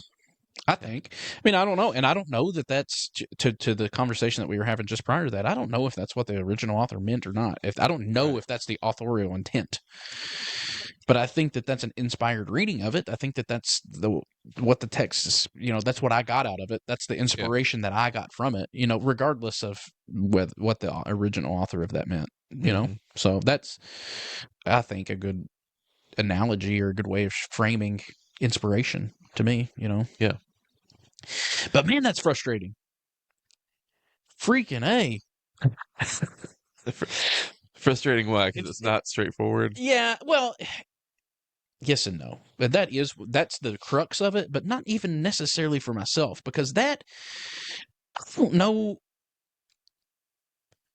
I think that that's a combination of practice to see and study, and even more than that, probably is the inspiration of the Spirit. Maybe, I don't know, like to be able to read, because we've talked before about we're just poor readers of Scripture, Yeah. right? And it's so, like, once you start or able to like develop your reading skills, and not that I'm a good reader of Scripture, but I'm certainly better than I was. Right. Yeah. And once you start to develop in that way, when you interact with other people who haven't developed that yet, it's extremely difficult. Like, I mean, that exact story. We've had people talk before about how God changes his mind, Moses changed his mind. And it's like, I don't even know how to broach that like topic of like, Yeah. how do we bridge that gap to where we can have a meaningful conversation anymore? You know what I mean? Like, and because to somebody who hasn't seen it that way, the things that we're saying is just going to sound like gibberish nonsense. Like, Yeah. you know what I mean? That's not what it says. You're reading into the scriptures. Like, Right. it's just, that's where the frustration comes in for me. It's not even that it's hard for me to read, even though it is at times, but I get joy out of that struggle and the wrestling with it. You know what I mean? Like, that's part of the fun of it for me, I guess you would say. But it's trying to bridge the gaps with the conversations to the people that haven't developed that yet, or quite as much. You know what I mean? Yeah. Yeah. Participating with that in community. Mm-hmm. Yeah. I don't know what to say because I don't want anything to be taken wrong, the wrong way. Yeah, and I mean, that's a good point. I'm not trying to like, I'm not pinpointing anybody in particular or whatever, or I'm not pointing fingers at anybody. I'm just saying in general, because I'm not even specifically talking about going to church. I'm talking about online interactions and just all together. You know what I mean? Yeah. Yeah, I don't know. Never mind. Never mind. But Next. on to the next one. I did hear something that was interesting. Actually, I didn't hear it. I read it in that Chris Green book I'm reading. Oh, yeah. He mentioned a fella that I'd never heard of before. I believe his name was Hammond. Last name. I don't know his first name. I don't remember. But apparently, this guy reminded me a little bit of you. Because he was... handsome. yeah, probably. Oh. But, no, he was just... he embraced the paradox more than I'm comfortable with. Yes. You know? And that's the part of it that... But and I would butcher this, so look it up for yourself, okay? But the way that Chris Green quoted this Hammond fellow was like, he related the inspiration of Scripture at times to King David, acting like a crazy person to the king of King Ashak or whatever his name is. I don't remember. But that stood out to me because that's literally what we just read last Sunday. Was that part? It's in Samuel. It's that part. It's the exact chapter that we read on Sunday. So it was just fresh on my mind. And then to see the quote was one of those weird scenarios. Like, that's just a random quote from the Bible that you're almost never going to come across. And I've seen it twice in 1 week. Yeah. You know what I mean? I guess I'm struggling to remember the story. It's really just it's a minor detail. It's very minor. So King David, it's right after King David is running, him and his men go to the tabernacle and he's asking for food and there's no food except for the showbread, you know, and so they eat the showbread and then he asks for a weapon. They give him the sword of Goliath because that's the only weapon that's there. And then he flees there and goes to, and I can't remember if it's Midian, the king of Midian. I can't remember, but whatever kingdom. But when he gets there, the people that are there, like around the king, say, well, this is King David, and isn't this the one that they used to say Saul slayed the thousands, but David has slayed the 10,000s? And so David was worried that they were going to like kill him because they feared him, right? they thought Yeah. he was a threat to them because he was dangerous. So he acted like a crazy person. Mm. And like they said, he was scribbling on the walls and just slobbering down his beard and Oh. acting like a crazy I person. remember that now. Yeah. But anyway, so the quote is, and I don't have the book down here, I would read it, but he kind of related at times inspiration to that, and in a way that it was because we are crazy people, and God has to speak to us in our own language. So sometimes when you read the scriptures and it seems like God is just dribbling spittle down his beard, that's because he has to speak like that to us because we're crazy people. I like it. Yeah. I knew you would like it. Yeah. Yes. The scriptures are what we need. They're not what we want. That theme stuck with me for a while now. I think that's applicable to everything, even beyond the scriptures, but Yeah. probably also the scriptures as well. Yeah. There's actually a song that I really like that I don't know if anyone's gonna do it or not, learn it for church. But it's the chorus says, "Wouldn't it be like you to be different than we thought, different than we want, but better?" And that's what I thought about whenever you were saying that. Like, I think, yeah, in a lot of ways, the scriptures are an example of that, but like it's applicable to Jesus and the Gospels and the gospel itself. Like all of that is like unexpected. It's the upside down we were just talking about, you know? Yeah, I like the metaphor of upside down because it literally portrays it as the opposite. It's not just different; it's the Yeah. opposite.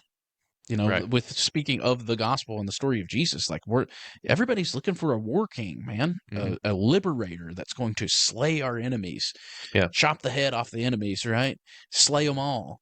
And what we got was the one who laid down his life and allowed them to slay him. Like, what Yeah. kind of king is this?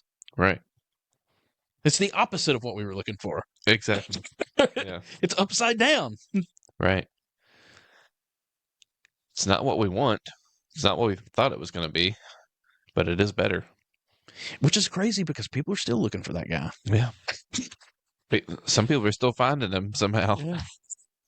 You just take the Revelation Jesus and overlay it over the Gospels, I guess. It's not the king we wanted so bad that people are still explaining it away. Yeah. Yeah, that's so crazy, the whole how this one book of Revelation read in a very specific way, like just completely upends people's conception of who Jesus actually is. It's like we have 4 Gospels, and you get this one book full of obvious symbolism, Right. and we're gonna say, "Oh, this is who Jesus really is." This one scene with where he kills everybody in this one book that's full of symbolism. We're gonna take that. That's who Jesus really is. The same Jesus that we also will acknowledge is the same yesterday, today, and forever. Yeah.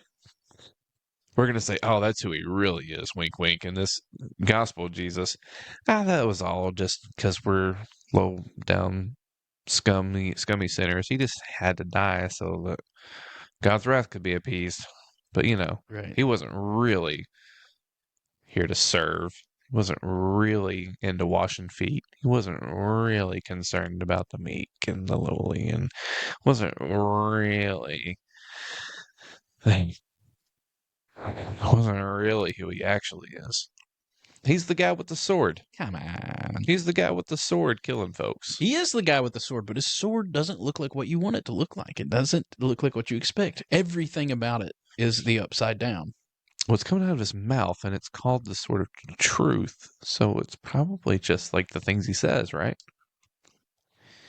No, come on now. You're taking that out of context, buddy. That's not what the author intended for you to get out of her there. Right. Yeah. That is an interesting thing. Like, well,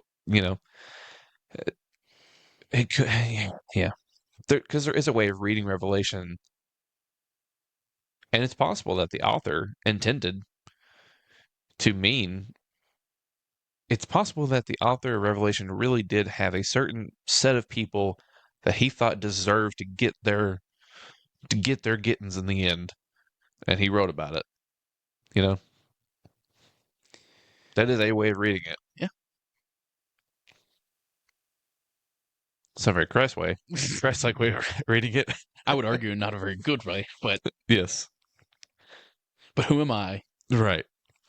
I was pleasantly surprised to learn that, though, when I sent you today about Revelation, but Pentecostal readings of Revelation. Oh, yeah. I was like, wait a minute. You didn't send me anything about Revelation? Well, I guess it's sort of related to Revelation. Yeah, it was. It's dispensationalism. Yeah. Because, like, and I meant to actually ask ChatGPT about a comparison between, like, Dake. You know, there's tons of folks at church that read the Dake. I hear his name a lot. I don't have no idea who he is or what he stands for, but I hear his name a lot. Pretty sure his take on Revelation is very rapture, premillennial, rapture, dispensationalism. That would make sense. Yeah. That would make sense as why I hear his name a lot. Also Pentecostal, but I would like to ask ChatGPT for a comparison between Dake and some of those other earlier Pentecostals that read it more anti-establishment, more, Babylon is It's so funny because anti-empire, looks like they're so opposite. Yes. One of them is literally pro-empire, and the other one is literally anti-empire. They're exact opposites. Yeah. It's so funny. Yeah. But it was nice to know, because I had always kind of just assumed, I guess, that Pentecostals have almost always just been premillennial, Yeah. dispensationalist. What is it, do you think, that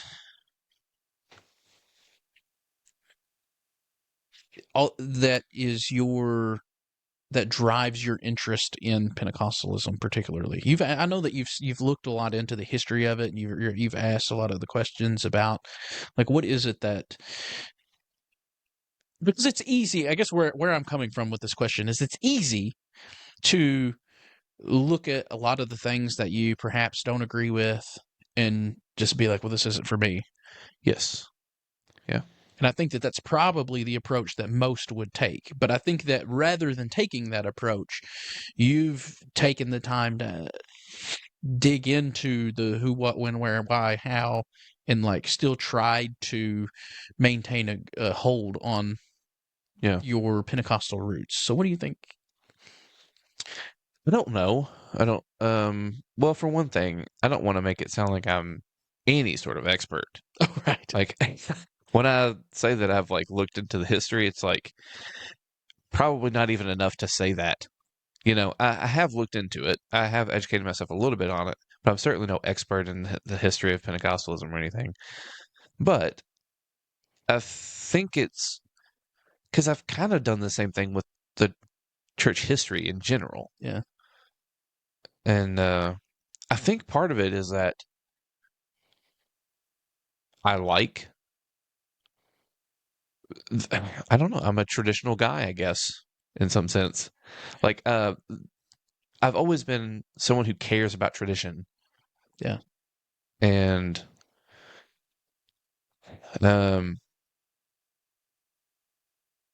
always thought history was interesting. I've always also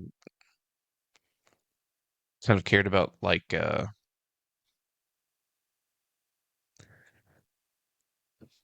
don't know.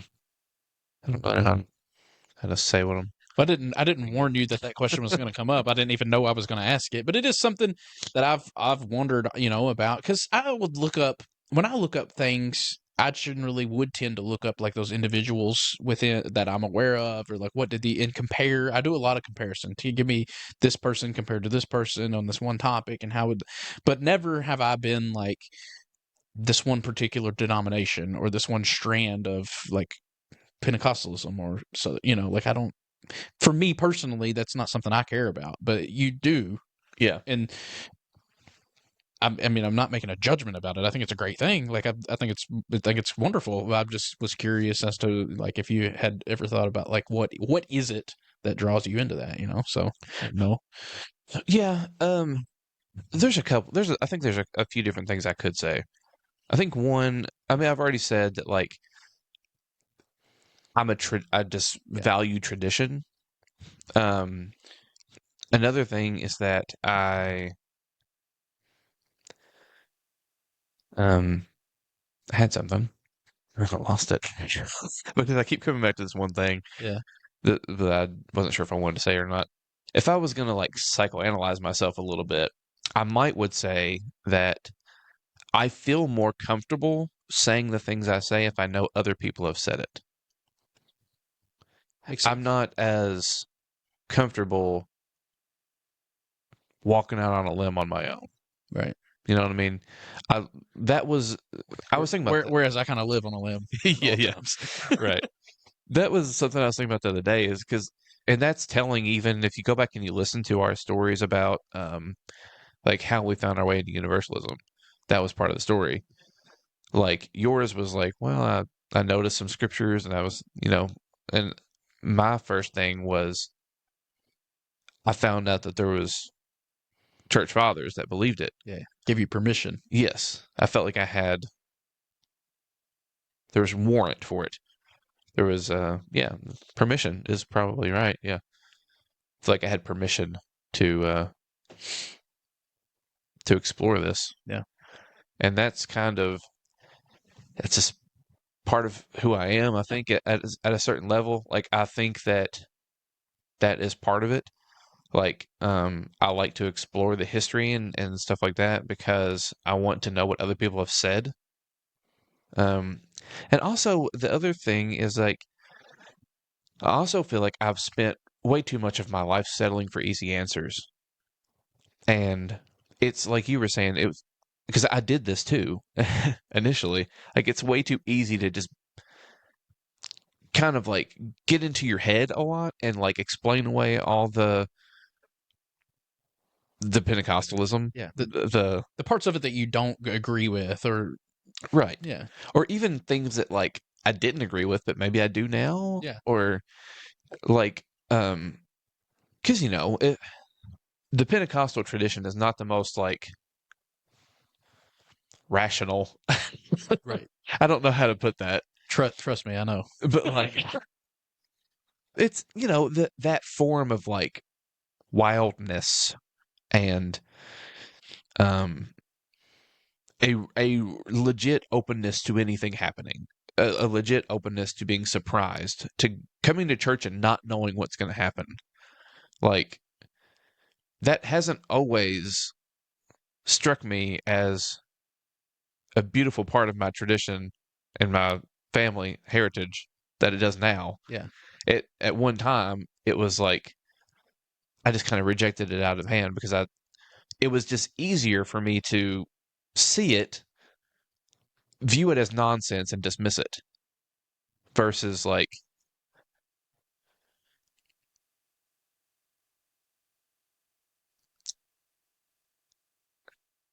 and I don't know, some of that is probably not just studying the history, but like I don't know, this whole process. Theology's complicated. Again, we come Yes. back to that how everything factors into interwoven together. Yeah. It's a sum total of everything. But I think it's important too. I do think it's important to know your history and your heritage and to know like well, like I have this inheritance, Yeah. this thing that I've inherited, this tradition that I was raised in and grew up in, and Right. I think it's important. I think everybody should do that. Honestly, like if you were raised Methodist, find out the voices in that tradition and read them. Yeah. If you were raised Catholic or whatever. I found out enough about Southern Baptists. I'm not looking into it anyway. Yeah, no, I mean it all makes sense to me. I think like the first thing that you came to, you said was the tradition or the like just as your friend, that's something that like if I was to, I think I've actually said this to you before on the podcast before, but one of the things that I would describe you as is sentimental Yeah. Like, I think that and what I mean by that is I think that you have a fondness for the past, like your own past, particularly, right? Like you tend to, I think you tend to look back on your past with fondness, like a sort of a closeness that you want to embrace it, you know what I mean? And I don't mean that as any sort of negative. I don't think it's a negative thing at all. I think it's a fine thing. I think it's a great thing. Not necessarily something that I have, but I don't think that that's necessarily a good thing either. You know what I mean? Like, Right. I can, so, but I think that from the outside looking in, I think that is something that probably factors in for you. And I don't just mean even just, obviously I'm not talking just strictly spiritually. Like, I mean, just with everything, right? Like you talk fondly about your childhood and memories and the past. You know what I mean? Like you seem to be someone who looks fondly upon the past, And I think that because church has been a big part of your life. It's a huge part of your past. Yeah. You know what I mean? Particularly the kind of church, the Pentecostalism in it. Yeah. That's a big part of your past. And so it makes sense as someone who values past experience that would be something that you care a lot about, Yeah. And I think it's just a difference between me and you as far as like where we are in our personalities, but also our spiritual, like you are someone who values tradition. That's what you said. I mean, you value tradition and that stuff is important to you, right? Like and I don't really, it's not important to me. It's just not, maybe it should be, I don't know. But like, I don't consider myself a part of any tradition really. I mean, and I don't really want to. I mean, Mm-hmm. yeah, that's just the difference between us. I mean, Yeah. it's just where we're at. Like, I tend to look at honestly, I tend to probably have probably too negative a view at times on any sort of tradition and structure. And,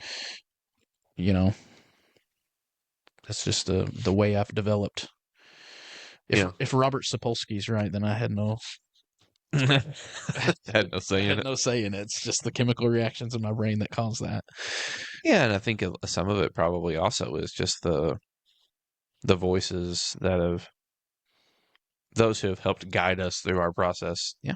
As well, because Chris Green has been a major influence in my life, in my theology and my thinking on all of this stuff, and he's Pentecostal and he has educated himself in the history of it, and that's inspired me as well. Yeah. So that's a factor in all of it too. Right. Yeah, he refers to his tradition as sweaty Pentecostalism. I've sweated in our church before, I can tell you that. There was a certain gentleman that used to bring a spare shirt. I don't know if you remember this. He used to bring an extra shirt to church every time because he would literally shout, like sweat through his shirt shouting. This wouldn't be the same guy that has chugged the olive oil prayer. Oh, no, it's a different guy. I'm thinking of a different guy. Although he may have done it too. Actually, he should have. I remember him being a really sweaty guy. I don't know if he ever brought extra shirts. He probably should have. A lot of us probably should have, actually. Should have built a changing room so we could shower and change clothes there, like gym class or something. That's something they should have thought about with this whole flood remodel. Build dressing rooms. Yeah, I think that they are gonna do something like that. Since now they're doing those immersion things and they've got those little changing pods back. Yeah, I think they are gonna put some. Well, they were talking about putting some bathrooms that had showers and stuff in it. So we'll see. But yeah. Yeah. Anywho's. Yeah, I don't know. There's what I was saying about Revelation and all that. That kind of stuff does get me excited because I like to see what voices in the past have said. Like, and I do like to see, I get excited whenever I can find people in the history, just not just in my own tradition, but like in the history of the church, that are saying things that I resonate with. That ring true to you. Yeah. And I don't know if that's a good thing or a bad thing. Like, you could see it as like well, is this like, are you just like trying to find people that agree with you? You know, like, so, I mean, there is that element of it too. And maybe that is something happening on the subconscious level. I don't view it that way myself. Like, I'm just seeking out people that agree with me. But it does make me feel better when I find those voices that, you know, that are saying things that resonate with me. I think most people would say that if they're being honest. There's got to be some sense of confirmation, at least, that like, Yeah. I'm not a crazy person. Like, someone else is seeing this. Yeah. And so, yeah, discovered some folks that would be worth reading on Revelation and stuff today from the Pentecostal tradition. The cool thing about that was they were people I'd never heard of. Yeah. So it's always cool to find new voices, you know. Mm-hmm. So But all that dispensationalism can kick rocks. it's weird that it's just you can see it happen over and over again in history that like it's telling that of all the names in that ChatGPT history you sent me, the only one I'd ever heard of was Schofield. Yeah. Schofield, yeah. But all the other names are like names I'd never heard of, you know? It's like almost like forgotten to history. And I knew some of them, but not all of them. but they were alternate voices, and like obviously, you know, I don't think Schofield had a real great outlook on it. So Right. you know, it's just it seems like over and over again that's you can find those. It's just like the universalism talk, right? Like universalism is always or ultimate reconciliation, Christian universalism, whatever you want to call it. It's always existed. Like you can go if you look in church history, you'll find it's always been. But like in that most recent, I don't know if you'd seen it before. I'm sure you had that episode I sent you that Jordan Daniel Wood had done on that one podcast about universalism. I'd seen it before, and I rewatched it when you sent it. I mean, even he had admitted in there that like in his opinion, it's never been the majority position, but it's always been there. And like that even kind of tells you like even on the like anybody that's thinking rationally is going to tell you like universalism is obviously the most hopeful, and eternal conscious torment is kind of the worst of all of them. But that's the one that won out, and it just seems like in every topic that's the history that we're finding is like the worst possible option is the one that continues to win out, and all these good ones are. Yeah, that's how it seems from my experience. Yeah, it's just an interesting. I'd never really put it together like that, but it's just an interesting thought. Which does I'll tell you, this is something that has been I've kind of not been like wrestling with, but it does give me pause. Makes me think maybe I should wrestle with it, which is like, how much is the church being like I've said for a long time, I feel like the church is being guided by the Spirit. Now you're starting to talk my language, huh? Come to the dark side. Because I do believe that ultimately, and like maybe part of that leading of the Spirit though is kind of like what we talked about earlier. It's like it's a let's try this out so you can find out that this isn't the right way, you know. Creating a distance, so to speak, so it can be filled. And so maybe that's part of it, but it really is interesting that like even like atonement theory, like PSA is though the dominant one that won out. Yep. It's like in every eschatology, atonement, all of it, and inerrancy of scripture, like all these things that are like the modern dominant view are like the worst options, you know, like you said. So, but it's only even that though is like some of that's not is the dominant view in American evangelicals. Yeah, and the ones that we're most familiar with. Yes. So I think actually, now that we're talking about this, and it kind of leads goes back to the conversation we were having just previous to that. Why I feel like why I don't really want to be a part of a tradition, and why I'm not traditional, and why I'm like more skeptical of structure and the church, capital T, capital C, going all the way back to the very first council, Nicaea. Like, it's because I kind of see that, like, and that factors heavy on me. Like, all through every, like you just said, through every single topic, it's almost like, no, we're going the wrong direction. Like, I don't want to be a part of this. I want to take it back to the right direction. You know, I think that factor's pretty heavy for me, even if subconsciously at times, I just am more skeptical altogether. Yeah, the optimistic side of me wants to say that like this was a necessary and a sort of almost like a necessary step in the process of like now that we've had all these years of Eternal Contest Tournament, we're gonna and it's starting to lose favor. People are gonna see it for the nonsense it really is. Yeah. And it was just a part of the process of weeding out the chaff, Yeah. so to speak, of the church body. But Maybe, but you're just generally a more hopeful person than I am. I really did enjoy that episode, though. That was the first time I'd heard it, which, to be honest, I hadn't even been listening to stuff like that. So it was random that I even chose to listen to it. It just came across my algorithm, and I was like, I want something different. I'm just going to listen to this. And I did. And I thought it was one of the best conversations on universalism as far as the way he presented it was rational. It wasn't emotional. He appealed to scripture. He was honest.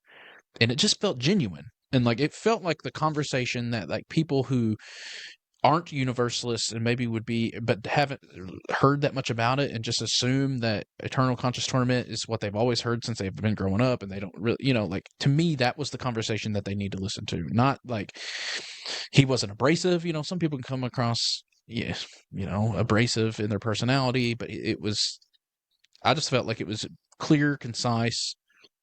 He appealed to the things that, and I was thinking particularly in people that I know who aren't Right. universalists, who, if I wanted to like introduce them to the idea and like try to like, I think that this is a better way, just consider it. This is the conversation I would want them to listen to, right?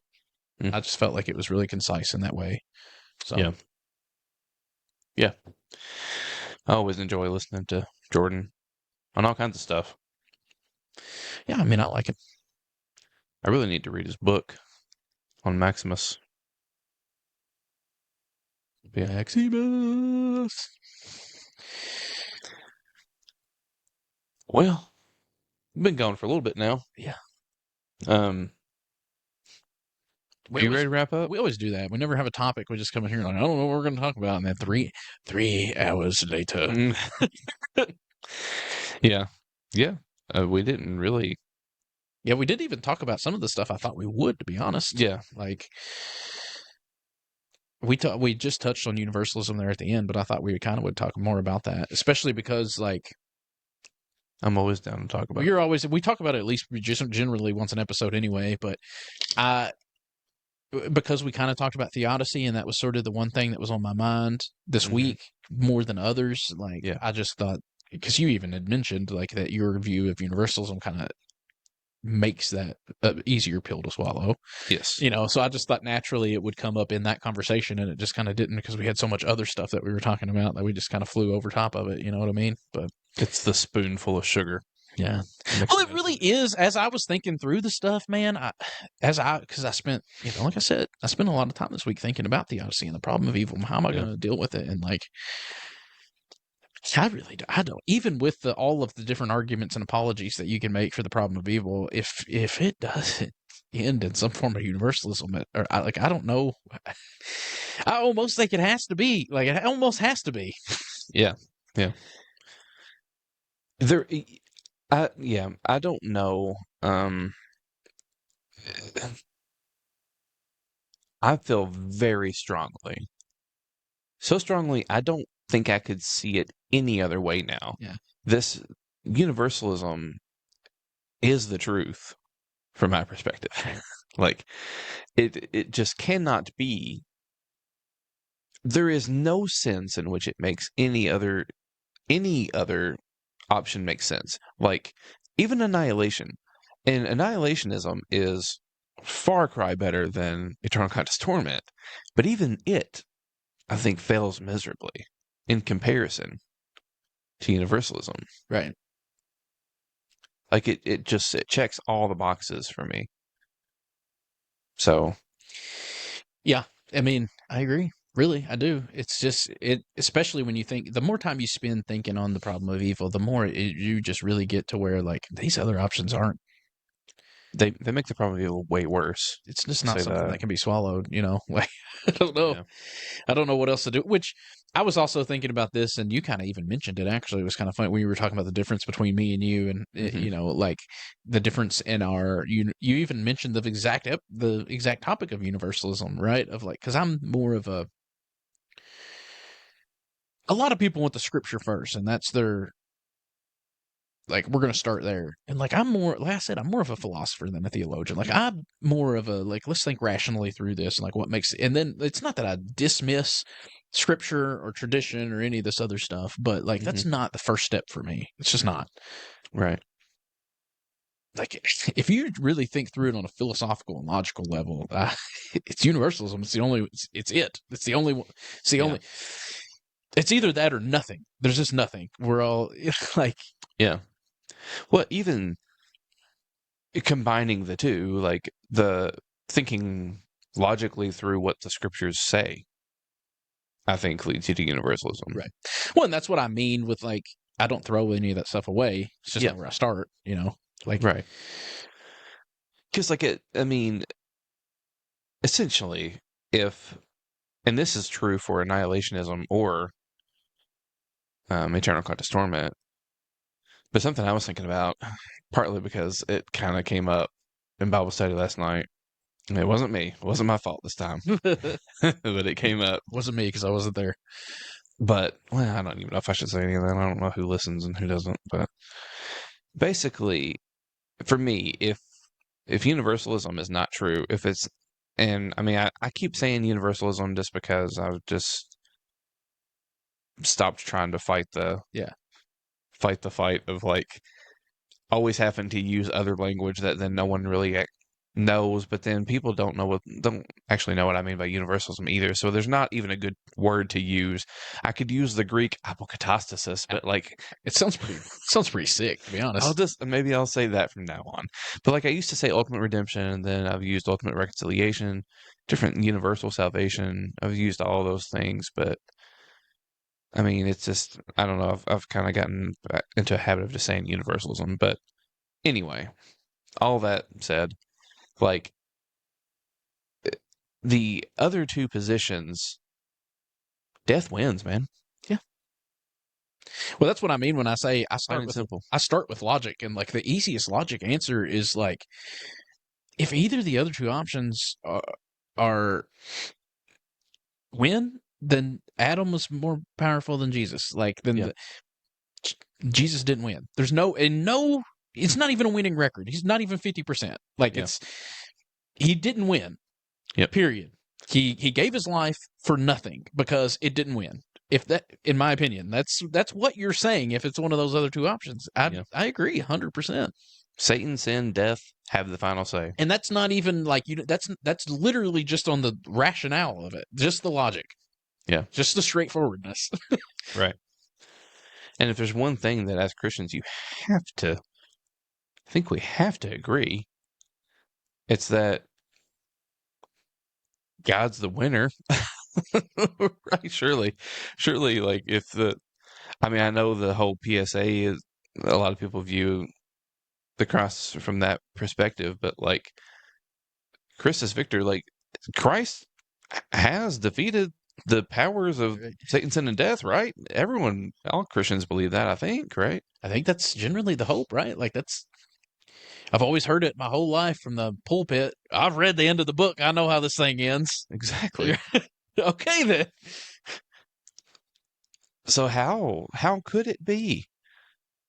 And that again, it's with annihilation too. It's either one of those. Death wins, sin wins, Satan wins on those Universal salvation, apokatastasis, is the only one that actually means God wins in the end. Yeah. Your free will, it doesn't have the final say. Although even that's like, I probably should say that. Your misuse of your freedom Right. doesn't have the final say. Your time doesn't have the final say. Death doesn't have the final say. It is really funny how we just seem to emphasize something and like put our faith in different things. I think you said that last week or maybe the week before that. It was like we all have faith. It's just what you put it in. You know what I mean? Mhm. And like, because really, ultimately, that is like if I have faith in anything at all, it's that even despite my bad decisions, my ignorance, my misuse of my free will, or whatever else, Right. God still wins. Like that's literally the only. If I have faith in nothing else, Yeah. that's what I have to have faith in, right? I mean, you Right. even holding the free will. I'm not. If you were a fully free will libertarian free will person, that doesn't change anything for me. All that simply means to me is like eventually you're going to freely choose it. Yeah. That's what I have faith in. I believe like if I have faith in nothing else, that's it. I still hold to the whole freed will response thing. Like your will be freed. Yeah. And once it's freed, that will be the natural decision that everyone will make because you'll be freed. You'll be set free. Which the funny thing about that is the whole every knee shall bow, every tongue confess. Like we're the ones that admit, like, no, that yeah, every knee will freely confess. That's not a forced against your free will. That's your exercising your free will to. Yeah. Well, going back to like the context and stuff, like it in the context that it means worship. Yeah. Like it's not, you have to impose on it a forced bow.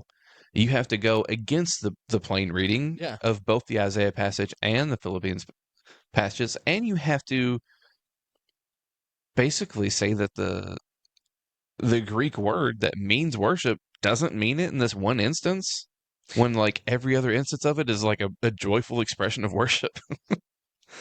Oh man, that's a whole nother tangent. Because when you said that about the Greek word, that reminded me of a video I saw this week. It was another one of those KJV guys. I can correct the Greek. This guy said, as soon as they start reading that Greek crap, I shut them out and tune them out. He literally said crap. He called the Greek crap. That's not even me imposing my own language on it. That is literally what he said. So you mean the entire New Testament and the Septuagint? Yeah. Hmm. Because the inspired word of God, everybody knows, is the King's English. That's so ridiculous. That doesn't make sense on any level. Makes sense to that guy. Oh, he must be insane. Because like there are translations. Yeah, that one's not even a good translation. It's not the best. But like it's based on the Greek text. Yeah. Like, what do you mean? That doesn't make any sense. That's nonsense. It's nonsense. Well, there's a lot of nonsense being spewed from pulpits in America. Just to be honest, Yeah. there's some good stuff too, Yeah. but there's a heck of a lot of nonsense. Yeah. So, Especially if you're one of those MAGA churches.